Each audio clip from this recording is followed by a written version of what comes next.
So let me show you how to confirm app installation with the Assistive Touch button instead of double pressing on the side button on your iPhone 17 Pro.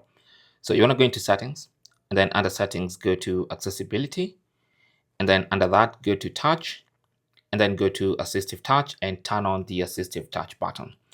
Now, once you do that, you now scroll down on the Assistive Touch settings page, and then you should see side button confirmation, confirm with Assistive Touch. So basically this uses Assistive Touch to confirm payments with Face ID or anytime double clicking on the side button is required. So tap on that and then you have to set it up. So let's go ahead and continue.